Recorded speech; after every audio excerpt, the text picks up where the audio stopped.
வணக்கம். இன்றைக்கி இன்னொரு முக்கியமான ஒரு டாபிக் எடுத்துகிட்டு வந்திருக்கேன். குழந்தைகளோட இருமல். ஆமாங்க, குழந்தைங்க இரும்பி ரொம்ப டயர்டாகிடுறாங்கல்ல. அதுவும் மழை காலம், வெயில் காலம் மாறி மாறி வருது. ஸோ அவங்களுக்கு கோல்டு வர்றதுக்கான வாய்ப்பும் அதிகம்.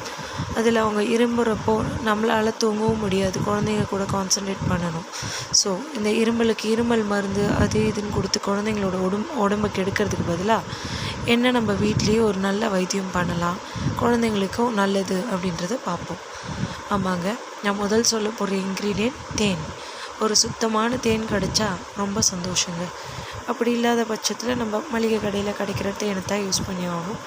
நல்ல தேனாக நல்ல ஒரு பிராண்டாக செலக்ட் பண்ணி வாங்கிக்கிறது நல்ல விஷயம். ஆமாங்க, தேனை ஒரு ஸ்பூன் எடுத்துக்கோங்க. அந்த தேனு கூட இன்னும் சில பொருட்களை சேர்க்க போகிறோம். அடுத்ததாக நான் சொல்ல போகிறது கிராம்பு. ஆமாங்க, ஒரு 2 கிராம்பு, ஒரு டீஸ்பூன் தேனுக்கு 2 கிராம்பை நல்லா நசுக்கி அதில் போட்டுக்கிட்டிங்களா? அடுத்தது இன்னும் ஒரு பொருள் என்ன ஆட் பண்ண போகிறோம் அப்படின்னு பார்த்தீங்கன்னா, கிராம்புக்கு அடுத்ததாக எலுமிச்சை சாறு. நீங்கள் நினைக்கலாம், ஏற்கனவே குழந்தைக்கு கோல்டு காஃபு, இப்போ இவங்க லெமன் ஜூஸ் வேறு ஆட் பண்ண சொல்கிறாங்களே அப்படின்னு. பயப்படாதீங்க. லெமன் ஜூஸ் வெறுமனே நம்ம எடுத்துக்கிட்டோன்னா தான் இன்னும் காஃபு கோல்டு அதிகமாகும். இப்போ நம்ம இதை தேன் கூட மிக்ஸ் பண்ணிக்கிட்டோம். அடுத்தது 3வது, இதுதான் லாஸ்ட் பொருளும் கூட. ஆமாங்க, பெப்பர், அதாவது மிளகை நல்லா ஒரு 4-5 மிளகு எடுத்துக்கோங்க.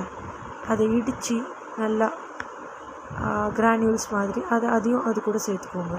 ஸோ 1 டேபிள் ஸ்பூன் தேனில் நம்ம 2 கிராம்பு, ஒரு 1/4 பீஸ் அளவுக்கு லெமன் ஜூஸ், அது கூட ஒரு 4-5 இடித்து போட்ட மிளகு போட்டு லைட்டாக ஃப்ளேமில் வச்சு எடுத்திங்கன்னா போதுங்க. அது கொஞ்சம் திக் பேஸ்ட் மாதிரி ஒரு காஃப் சிரப் பதத்துக்கு வருங்க.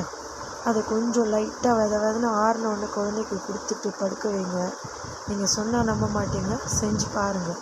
நைட் அதுக்கப்புறம் குழந்தை இரும்பாமல் நல்லா தூங்கி நல்லா எழுந்திரிச்சிக்கும். நீங்களும் ரெஸ்ட் எடுத்து வச்சுங்க. தேங்க்யூ.